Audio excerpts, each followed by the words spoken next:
So UFC 316 is just around the corner, and we have Merab Dvalishvili versus Sean O'Malley with the rematch. We have the rematch from their fight at the Sphere, and what we can really take note of here as a big change is we're going from that first fight in the Sphere with them being seesaw pick'em odds. Sometimes Sean was the favorite, sometimes Merab was the favorite, and Sean was actually the favorite in that fight going into the fight when it commenced. And now we have Merab Dvalishvili being a moderate to a heavy favorite, with Sean O'Malley being over a 3-1 underdog, which is a massive change for a rematch from fight to fight. And so, is that warranted? In my opinion, I think it is. I think it is warranted. I think Merab deserves to have that price tag on his name in that positive view. Sean O'Malley has a lot of work ahead of him in this fight, and with Merab being the favorite, I am here to break down the reasons as to why he should be such a heavy favorite, as well as why I believe he is going to win this fight pretty much the exact same way he won the first one, if not even more dominantly. So I'm going to list those reasons, and I mean a pretty obvious one to start off with is Merab's activity. He has gone from fighting Sean O'Malley at UFC 306 to then fighting the pretty much scariest, most infamous guy that is coming up the rankings, that has the most hype on his name, Umar Nurmagomedov. And what did he do in that fight? He destroyed Umar through rounds 3, 4, and 5. Just absolutely made him a joke within those championship rounds. Granted, Umar did have some good rounds in the start. Like, yeah, good first round, good second round. He did hurt Merab, but Merab, he's got the recovery. The guy is just an athletic freak. He's a cardio machine, and that translating, you know, from obviously the Umar fight, where Umar by the end of that was gasping for bloody air. We look at him in the Sean O'Malley fight. Sean O'Malley, his cardio is not bad overall, but when Sean is getting all of that cardio sucked out of him because of that relentless wrestling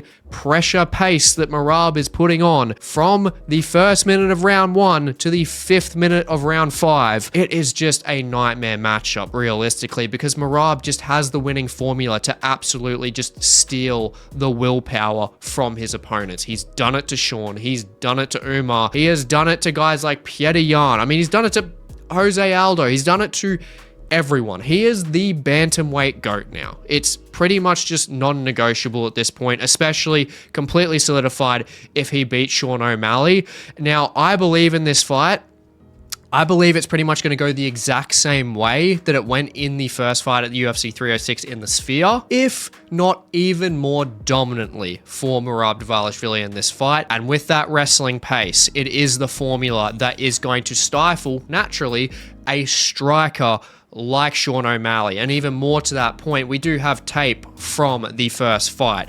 He is going to be able to use that lower center of gravity, which he did in the first fight, to use single legs, to use double legs. And we know he can do it because Merab has absolutely fantastic timing when it comes to those takedowns. Now, we know with Merab, the guy is always putting a scare on the UFC when he's coming into fights. I mean, he had a massive cut over his eye when it came to the Umar fight. He damaged himself in the first Sean fight.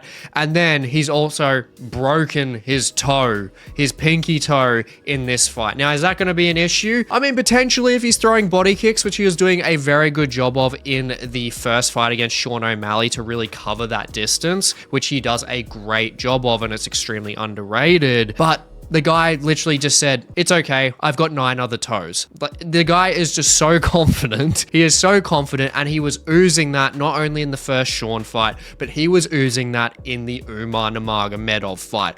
If you guys have not watched that Umar fight, please watch it before this card. I'm sure all of you have. But that 5th round against Umar, he was literally just toying with him. His confidence was through the absolute fucking roof. Merab is just a different beast. He loves to be in there, and his coach is right. Wood is right. You literally have to kill the guy to win this fight. Like, you literally have to absolutely murder him to get a win here, because he's just not going out. I mean, you can't out wrestle him, you can't outpace him. Sean O'Malley cannot do that. He simply cannot. Sean O'Malley, as we know, pretty clear as day, he needs to find the shot. He needs to snipe Merab in the first or second round, and if he does not, he will lose this fight. Can Sean do it? There is obviously potential for Sean to do that. Sean is a fantastic switch stance striker. He has a lot of tools, but from the first fight, which I don't think is going to be much different in this one, he was so closed off because the formula of Merab taking him down just has so much weight against the clock. That is just going to drain the clock if he gets taken down. I mean, Sean's got great cardio, but I mean, is he going to have that crystal clear one-hit KO power when it's the 5th round after he's just been bloody wrestle fucked for 4 rounds? I realistically don't think so. It's pretty hard to have that KO power at that point, being absolutely relentlessly wrestled, which we know Merab Dvalishvili is without a doubt going to do in this fight. He had a perfect, beautiful fight against Sean O'Malley in the first one because he stifled his striking completely. Sean O'Malley, he was not using the kicks. I mean, you look at the first round, Sean O'Malley basically had absolutely no output, and that is the round that he needed to take the most advantage of. He was outstruck in that round. He's outstruck in the entire fight, and he just got taken down completely. I mean, he just didn't really have any answers there, and that's with Sean. A big problem with him is, granted, it's good on the feet because he has the reach, but when he's getting taken down in that sequence, his hips are not strong enough. His base is not strong enough. Merab, through that fight, took him down with ease, with the single legs, with the double legs, and don't even mention what was happening on the ground. Merab's control is just ridiculous. He's utilizing Nelson's, he's utilized a Kimura grip to make sure that he could effectively knee Sean in the clinch, and then when he was dropping back down. And Merab does a fantastic job of really draining the cardio of his opposition by grinding on them, but allowing them to get back up, using their own stamina against them to get back up, so then he just retransitions to then take them down again. It's just so difficult to really just out chess play Merab when it comes to any clinch-based exchange, anything in the open mat as well, because within like the 3rd to the 4th round, Sean O'Malley was in the middle of the octagon. He was on the mat, he was on his back, and he was really just trying to find the underhook to find leverage to whizzer out and get back up. But all Merab was doing was using that top heavy pressure that he has and refinding his own underhook. So Merab is just so completely aware of control when it comes to being against the cage and when it comes to being in the middle of the octagon. And when we look at Sean O'Malley and his camp, he has basically said, or Tim Welch has basically said, that they're not really trying to find the kill shot in this fight. They've been really focusing on their wrestling. Now, granted, that's all said and good, and if it might give Sean O'Malley an opportunity if he can get up more effectively to find that kill shot. But at the end of the day, Sean O'Malley is not out grappling or outpacing Merab Dvalishvili in this fight. He's not doing it. Merab is unmatched when it comes to that cardio and that pacing, and Sean O'Malley, the guy has to find the kill shot in this fight. Rounds 1 or 2, otherwise he is done. He is completely done, because Merab, going through those rounds, he just doesn't slow down. And Sean O'Malley, he will, because he has to have that striking output and he has to deal with those level changes of Merab. And ultimately, Sean is nowhere near as confident when it comes to the ground as Merab is confident competing with him on the feet. Discipline versus discipline, Merab is just way more well-rounded, and that is a big underrated take that we have to talk about here, is Merab's striking. Merab's striking is so seriously underrated. He is so good with his distance management, very good with his erratic movement along the outside, very good on a cross axis. He's very good at darting in and out, moving side to side, not allowing Sean O'Malley to pinpoint that strike to take his head off. He never gave Sean that opportunity through the 25 minutes, and he never gave Umar Nurmagomedov that opportunity through 25 minutes either, except early in the fight.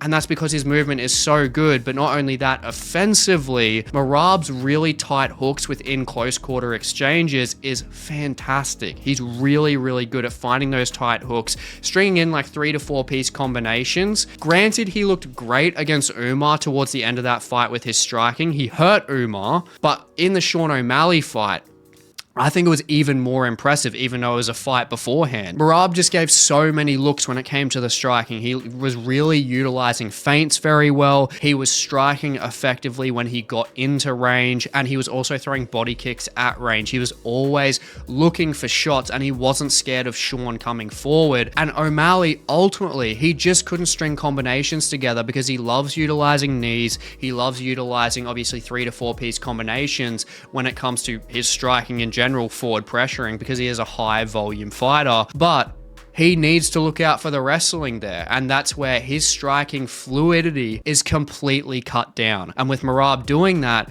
Sean just doesn't have an out to win, because Merab can counter strike effectively. He landed a beautiful counter hook within the second to the third round of that fight with Sean O'Malley and tagged him very nicely. Aside from Sean getting that body shot at the end of around the end of the 5th round, that was the best shot of the fight, as well as the knee that Merab landed. He landed better strikes overall in that fight. It was incredibly just amazing to see Merab technically just outstrike Sean O'Malley, and the guy's confidence in combination with that and his ability on the ground with that suffocating pressure. O'Malley just has to find the shot. That's all he's got. That's all I can see that O'Malley can do. He needs to trust in his hands. He needs to take the risk within the first 2 rounds. If he lets that volume go, he utilizes body shots more effectively. He needs to be teeping to the body. He needs to be using roundhouses to the body. He needs to do everything to target Merab's body, not because it's going to cripple Merab's cardio, but it's to lower Merab's hands,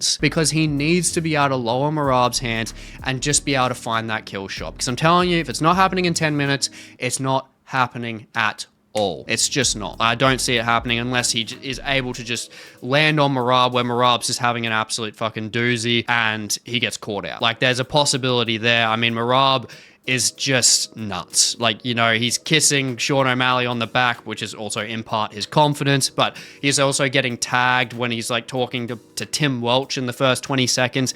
You never know what's going to happen with Merab, and honestly, one of these days, I will not be surprised if Merab gets absolutely fucking floored by something that is distracting him. Like, I will not be surprised, but I don't think that this card is going to have that within it. I think Merab is going to get the win here. He's just got the tools to really break down Sean, and ultimately, I just believe that these odds are pretty much spot on when it comes to this fight coming through to UFC 316. And as well as that, we need to look at the activity, because Merab has gone from UFC 306, beating Sean O'Malley fantastically well, to then beating Umar at UFC 311. So he is active. And then we look in contrast, we look at Sean O'Malley. Sean O'Malley hasn't just been inactive. I mean, it's for a reason, and that is within that UFC 306 fight, he had a torn labrum going into that fight, which is a pretty significant injury. And that does affect your hips. It affects his wrestling overall. And the problem with that is that he had surgery pretty much the start of October last year, which is about, with rehabilitation and everything getting really back into full action and full out training, he would have been out till about March until he could really fully actively train. And while that's happening, Merab is getting more experience in the cage as a champion. He's fighting a guy that is arguably more dangerous than Sean O'Malley as Umar Nurmagomedov stylistically. And I mean, Sean O'Malley, realistically, let's be honest here, is he going to be able to go from an injury where he's had surgery and he's been out for about 6 months to then being able to go through a fight camp where he is completely checking his wrestling to the point where it's going to be able to deal with Merab's pace and wrestling that he's been using his entire career? I will be ridiculously surprised if that is going to compete in any way, shape, or form. I love Sean O'Malley. I honestly think he's a great, fun, entertaining striker, but Merab, ultimately, I don't dislike Merab or anything like that, and I will say that I would rather have Sean be champion, but Merab, honestly, he just looks so good, and I don't dislike Merab as a champion at all, but I think Sean, just with the striking, is just more entertaining to me, but realistically, I just don't see Sean being able to get this done. I think Merab is going to be able to end the Sugar show. I don't know if Sean's going to be able to get the title back while Merab is still around. I've just got to be dead honest here. I mean, Sean, with the recovery that he's had to have going through that camp, and with his camp being pretty much counterproductive in the fact of, oh, we want to work on our wrestling to make sure that Merab just can't take us down and wrestle fuck us for 25 minutes. He's honestly just going to be able to do that anyway, I strongly believe. Sean needs to be finding that kill shot. He needs to be working on a way to just absolutely annihilate Merab's body, sink in those knees, sink in those body kicks, sink in just teep kicks in general, and then find the shot up top. Just utilize a nice straight strike, feint an uppercut, get a hook in. Like, he needs to use more volume overall. If he's using more volume, he's going to find more success, because Sean, you're going to get taken down anyway. You may as well take some damn risks. I think he's going to be having a very uphill battle in this one. Like, ultimately, Sean O'Malley, he has to find that shot within those first 10 minutes. He needs to snipe him. That's the only chance that he has, because he's not got the transitional capabilities to submit Merab, and he's not going to be outpacing him. We just know that. It's not going to happen. And on that anyway, Sean O'Malley can't just land consistent volume and then just try and take him out. He needs to properly one-hit KO Merab, because Merab, the issue with him, don't get me wrong, in pretty much every fucking fight he's been in, he's been hurt, but the recovery, he's like Mateusz Gamrot, a mini Mateusz Gamrot, but with more weight and top control. That's where Merab, especially with the legs of Sean, passing his legs, that's where Sean in that first fight was an absolute sitting duck. But relating to Mateusz Gamrot is the recovery. The recovery is so good. I mean, Merab has been hurt by Henry Cejudo, he's been hurt by Umar, he's been hurt by Sean, but he always comes back very strong. His recovery is there. He's just a gamer. He is extremely good, and he is going to maintain that championship belt at UFC 316. He is going to be able to win this fight, I believe, 49-46 or possibly 50-45. There's two avenues we've got here. We've got Merab absolutely dominating Sean from the second to the fifth round, or probably the first to the fourth. I think Sean can either win the first or the fifth round with a really good shot, or Sean O'Malley fucking snipes him in the first or the second or potentially the fifth round, takes him out cold, drops him like a sack of shit, being the first person to knock out Merab. But as I said, Merab's just got the tools there that is going to be able to stifle that full effectiveness of Sean O'Malley's striking with that wrestling threat he has. He's got the strength in the top control to completely nullify Sean's transitional game, and he's got the underrated striking there that can actually really give Sean some problems too, because he landed on Sean in that first fight. And with Sean being much more conservative within his own striking because of the wrestling, that leaves openings for him when Merab's on the front foot. So ultimately, Merab has got the tools here to get this one done, and I believe he will get this one done. Now, I really hope you enjoy this UFC 316 hot take video, and I really hope you enjoy UFC 316. And if you want to hear my predictions and breakdown for every single fight on this card, and also my predictions for all the fight card awards, definitely check out my UFC 316 full predictions video, which is just on the screen now. And please like, comment, subscribe. It goes a long way for the channel. Really love chatting to you guys, and I will catch you in the next one.